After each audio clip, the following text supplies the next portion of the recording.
Today we're going to look at a powerful invitation from Jesus. And it's the power of an invitation.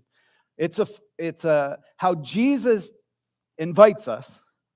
And then what he does, he invites us to become the inviters. And so we're going to look at that here this morning. But invitations, we realize, come in all different shapes and sizes. Last week, I had a mailbox up here, and we were kind of looking through different things that come through the mail. But there's always these cards that maybe stick out a little differently. And they have an RSVP in them. And so they want you to reply. And we looked at a really difficult invitation last week in that we are called to die, which is not very pleasant. And what would you do if you found an invitation to something where you were called to die? How would you RSVP to that? But I'm just curious, for those of you who have kids, you might realize this a little bit more, but maybe you do this yourself. When you're invited to something, right now, Facebook is really popular. You can create an invitation to an event on Facebook.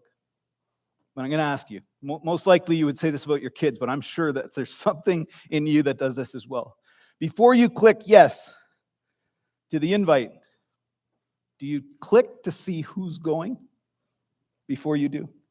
Do you, first of all, look at who the inviter is before you make that decision? And I think sometimes we invite our kids out to different things, maybe as they're younger, and maybe we do this ourselves. But when the invitation comes out, it's, yeah, maybe. We even have a maybe button that you can click. But the maybe means that, yes, I'll go if something better doesn't come up. And that's really frustrating.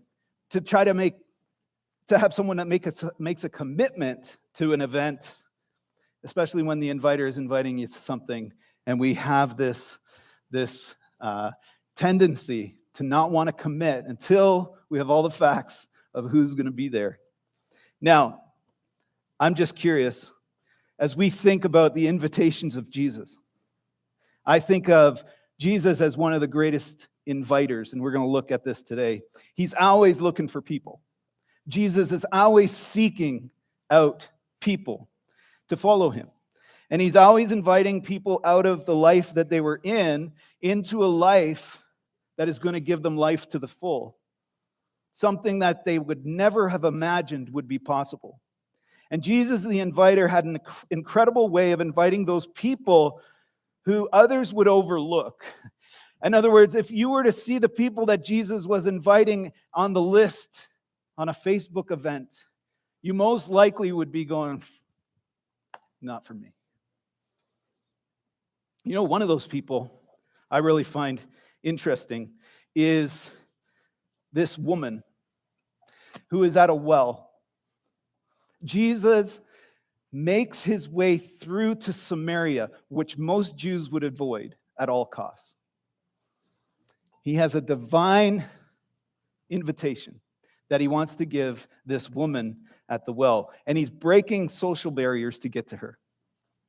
I just want to touch on this for a moment. We're not going to look a lot at this. There's another invitation I want to get to. But this encounter of Jesus reaching out to this Samaritan woman would have been considered crazy by the Jewish people, because this woman was an outcast. Even to the Samaritans, this woman was an outcast. This woman was there at the well all alone, and she had a past. And as she began to talk to Jesus, Jesus is asking her for a drink. And she is completely shocked, first of all, that Jesus would even ask her for a drink, because even the utensils that the Samaritans would use would have contaminated the Jews in their culture. But he doesn't care, because Jesus is inviting the outcast. She has a shattered past. She's been shunned by her city. But by extending this invitation to her, Jesus is breaking down social barriers. He is inviting all people, regardless of their background or their social status. Jesus is having a conversation with a woman, which in that culture would have raised a lot of eyebrows. But not only a woman, a Samaritan woman. And not only a Samaritan woman with a past that only he knew about, or he shared about, and it was impossible for him to know. But somehow, he starts to share about the past she has. Now, her town would know because she was shunned by her town. But Jesus is going to reveal his identity to this woman. Jesus is going to reveal who he is to this woman, that he is the Messiah, the promised Savior of the Jewish people. But he's also inviting the Samaritans in. And I find this fascinating. This is one of the first times Jesus, in the Gospel of John, is going to claim who he is. And it's a turning point in the narrative. This invitation to this woman at the well is an opportunity for her to come to know Jesus as more than just a Jewish prophet. It's who she thinks he is because he knows her past. But he's inviting her to see himself as the Christ, the Son of the living God. And he's offering her living water. He's offering to quench the thirst that she has in her soul, not just to quench the thirst that she has on her lips. And it's through this invitation that Jesus offers this woman that she comes into this deeper spiritual life and the chance to have this personal relationship with the Messiah himself. It's an invitation to inclusivity. That's what I love about this. Jesus' encounter with this woman symbolizes the inclusivity of Jesus and his message and his mission. The event is a representation of invitation, regardless of race, gender, or background. I just wanted to touch on that because this is significant to us today because it is a powerful reminder that Jesus' invitation is for all of us and that we can all come to know him no matter where we come from, no matter our past, because he's inclusive in his community. And because of this encounter, this woman becomes one of the greatest evangelists of her day. There is something that happens after this encounter that changes her whole town.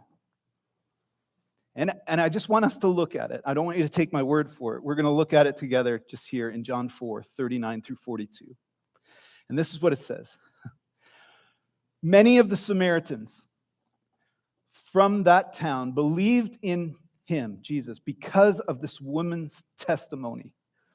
I want you to concentrate here on what her testimony was. He told me everything I ever did. Is that quite a testimony or what? He told me everything I ever did. What about you? What if Jesus was inviting you to share that testimony with others? Would you want to share everything you've ever done? But somehow she felt secure to be able to share her past and everything she ever did.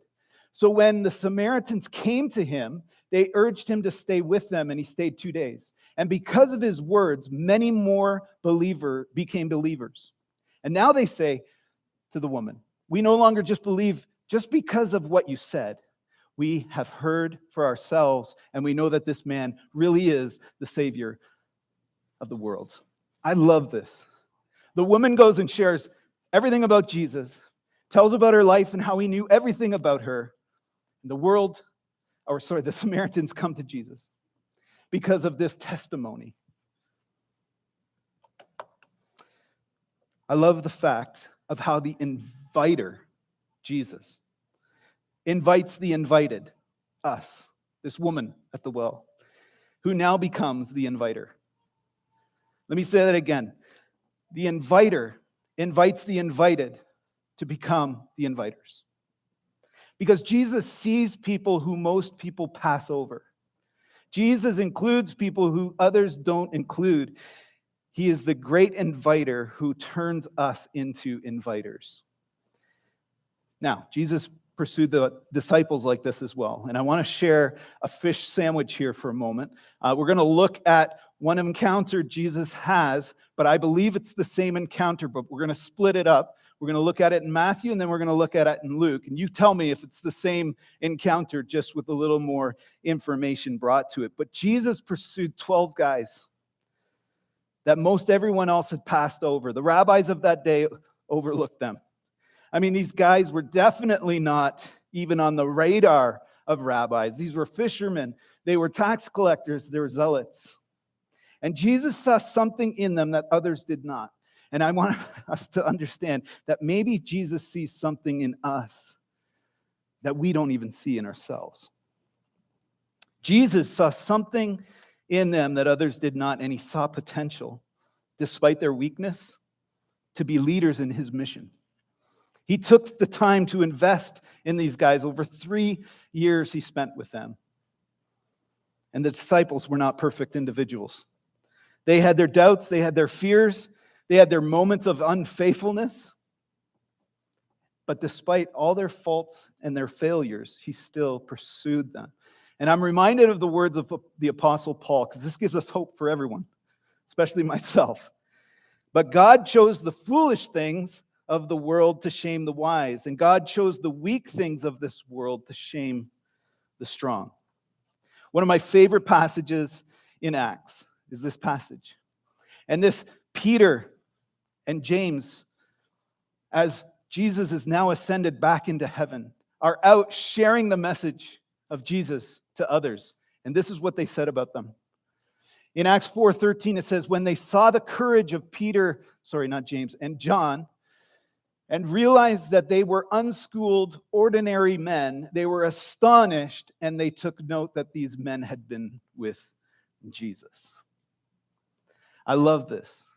Unschooled, ordinary men. These weren't guys who had master's degrees. Not that that is wrong by any means. But he took unschooled, ordinary men. But something in them was different. They had been with Jesus. When we have been invited to come to be with Jesus, he says, come, follow me. We're going to look at this a little bit closer. He's inviting us into something else as well. But I want to unpack this invitation with two of his disciples. And it looks like this in Matthew 4:18 through 20. One day as Jesus was walking along the shore of the Sea of Galilee, he saw two brothers, Simon, also called Peter, and Andrew, throwing a net into the water, for they fished for a living. Jesus called out to them, come, follow me, he says, and I will show you how to fish for people.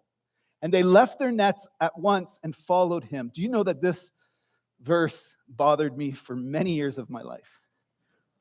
Because I'm thinking, how can this little encounter, all of a sudden, this invitation just change them to just drop their nets and follow him all at once?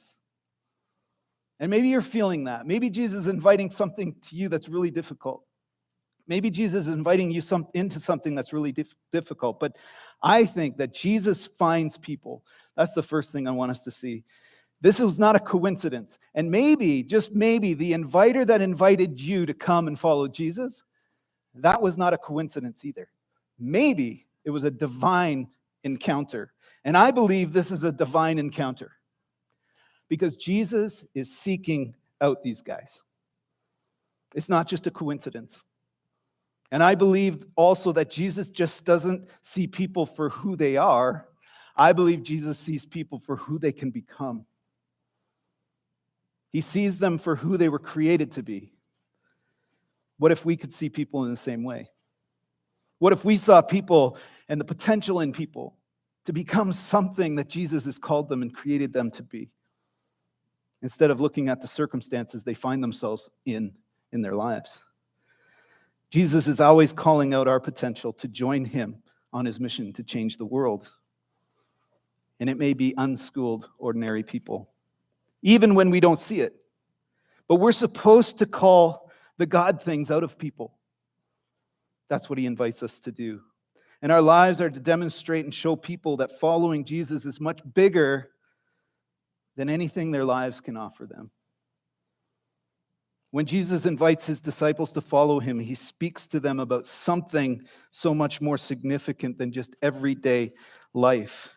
He invites them into purpose and meaning.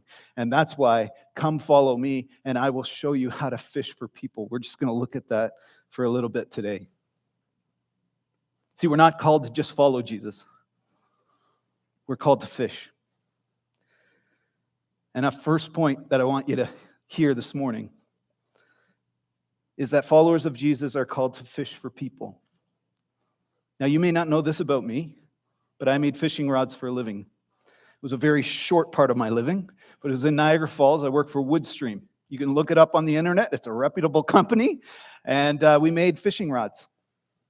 I even got a chance to make a fishing rod, a custom fishing rod for my older brother.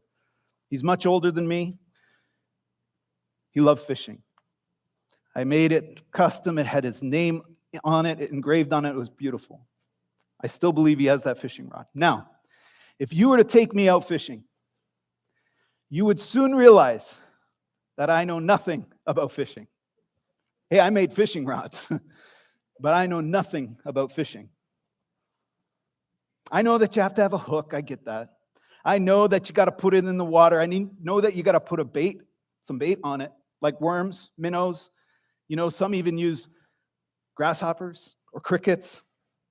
But that's really the extent that I know about fishing. Now, I'm going to ask you a question. Please answer by show of hands. How many of you would say that you are pretty good at fishing? I got 2 people. Just want you to know that. But now I'm going to ask you another question because this is really important. How many of you have ever been fishing? Wow. You just proved a point to me. Here's the point. This is the point. The point is that some people are really good at fishing, but anyone can do it. Some people got all the gear. Some people have all the right lures depending on what type of fish you're going to catch. Some spin, some lures shine, some lures make noise, some lures have many hooks, some lures look like fish. Some even have different fishing rods for the type of fish you're going to go and catch. Not me. I have the Canadian Tire Special, the one that telescopes. Do you like that one? Because you can fold it right down and it fits in your tackle box if you are ever going out. I think I've had my fishing license twice. Never really caught on for me. But I remember when my kids were young, I thought, I got to be a dad. I got to show them how to fish. And I took my kids out fishing, but I had no idea. We bought them their fishing rods, but I had the Canadian Tire Special. You know that really good fishermen even have different thicknesses of fishing line that they use? Who knew? Depending on how heavy the fish you were going to catch. My only fear was getting my line tangled up. Some use different knots for the different type of hook that you're going to use. The clinch knot, the polymer knot, the Snell knot, the uni knot, the trilene knot. Did you know this? I'm like, is there any do knots? Because I'm just going to take that fishing hook and I'm going to tie it like I tie my shoelaces. That's how I know. But this is what I do know. I've seen my little nieces and nephews go out on the dock and catch just as big a fish as their parents. And this tells me that anybody can go fishing, and anybody can drop a line in the water, and anyone can put a worm on a hook and catch something. And so it is with sharing Jesus with others. Yes, there are a lot of people out there who are really, really good at it. It's like they have the best lures or the right lines in knowing what to say. They have a lot of experience. They just seem to have the gift of gab. They have nerves of steel. Or they just have a heart for everyone they know, that they just want them to know Jesus. But just like fishing, anyone can share their faith, because you, and only you, have a story of how Jesus changed your life. It's just like the woman at the well. Come meet someone who told me everything about my life, and a whole town was turned upside down. Just like the woman at the well, we get to share our stories. And you are the only one who knows your story. So the point is, some people are good at fishing, but anyone can fish. The other thing I want us to see is that people who fish well know their fish. We would go to Rice Lake every Thanksgiving. We were right on a lake. We had cottages around the lake. Our family would go, relatives. But my brother and brother-in-law were the fishermen. They would get into a boat. They would make sure, all the conversation was making sure they had all the gear that they needed to go and fish. Do you know that they even had a fish finder? Do you know these things are even for real? You can have a fish finder. Like, come on. What if Jesus just gave us a fish finder? God, where are your people that are seeking you? Who do we need to come in contact with today? I need a fish finder. But you know, these guys check their tackle boxes to make sure they have the right lures to catch the fish they're looking for. They know the right depth of water they need to be at and where their lines need to go down to catch these people. And this points me to an interesting fact. If we are going to reach people, we're going to have to get down to their level. We have to become familiar with these people. And we have to know what they're going through. And we have to join them in their conversation of where they're at and hear their stories. We need to get to know the messes that these people are in and try to help them. We've got to know our fish. Point number 4 is just keep fishing. Do you know that many times my brother-in-law and my brother came from a full day of fishing? We were always just wondering, when are they coming back? And they either did a number of two things. Either they're having the best day out there, catching lots of fish, or they made a pact and said, we're not coming to shore until we catch something. And there were many times the nieces and nephews all run down to the dock to find out, how many fish did you catch? Nothing. The bucket is empty. But let me tell you something. We had a fish fry every year on the Sunday night. And it just goes to show me that sometimes our buckets are going to be empty. But if we stay consistent and patient and continue to throw our lines in the water, we're going to catch something. They never gave up. I don't ever remember not having a fish fry. So the point is just to keep fishing. So I want to transition into the second part of this fish story. Because we're not just invited to follow Jesus, we've been invited to fish. Jesus says, come follow me and I will show you how to fish for people. And Jesus is making us into something when we can continue to follow him. He's transforming us into something, into fishers of people. Because Jesus' 2 greatest commandments was that where he made very clear is to love God with all your heart, mind, soul, and strength, but also to love your neighbors. Jesus was someone who was all about his neighbors. And he wants us to be that as well. Jesus, the inviter, invites the invited, and we become the inviters. He invites us on mission. Let's look at this through a different lens. This is from like thousands of feet in the air, kind of looking down.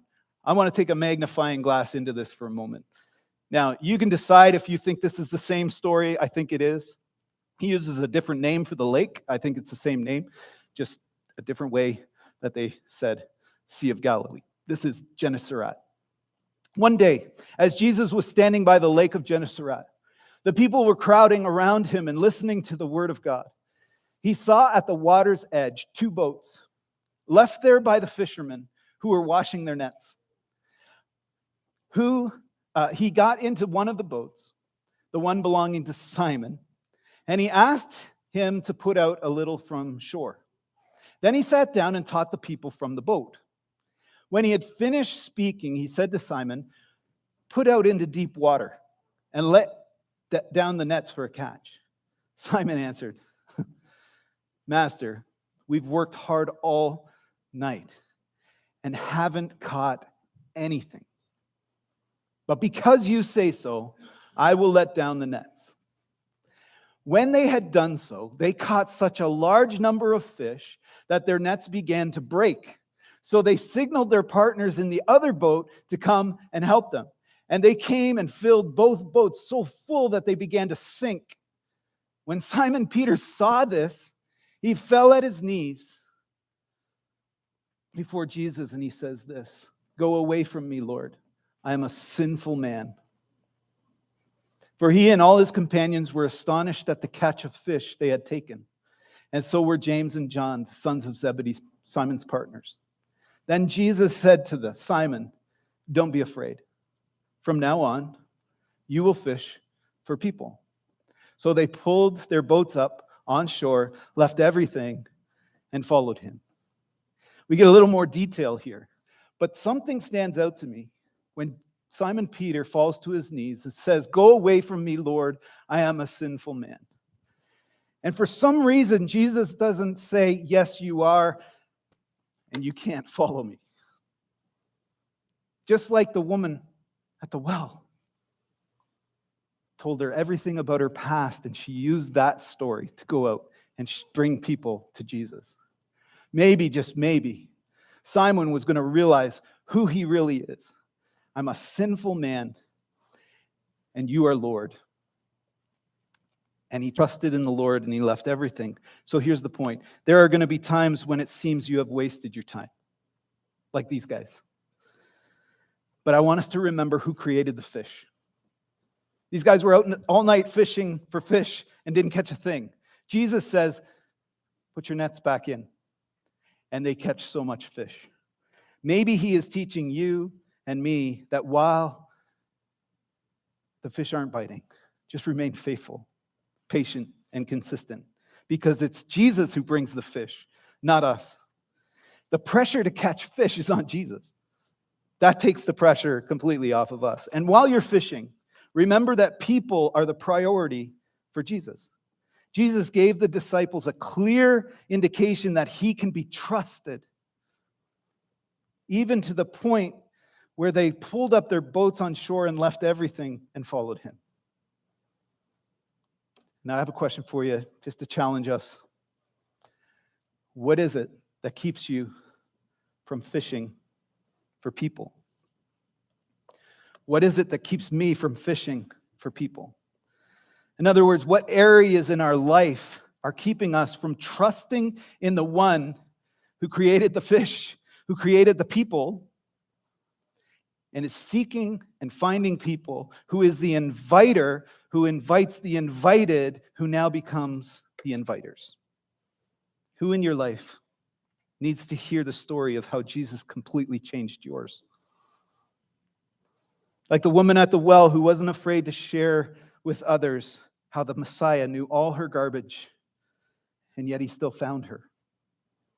He went out of his way to make sure this interaction happened. And maybe someone in your life needs to be released from their garbage as well. And maybe Jesus is calling you to go out of your way to reach them. See, the world needs to know of a Savior who is willing to transform them into a new creation and to give them a life of purpose and meaning by fishing for people. And we all have excuses. The excuse is, I have too much baggage. But I'm going to share this, and hopefully you understand this. This speaks to me. The very thing that you may be using to count yourself out may be the thing that God is counting on. Your story may be exactly what someone else needs to find Jesus. Don't let your past define your future. Use it as bait to catch people. When it comes to fishing for people, your hook is the invitation. An invitation is not just a simple offer. It's an opportunity for someone to experience growth, connection, and transformation in Jesus.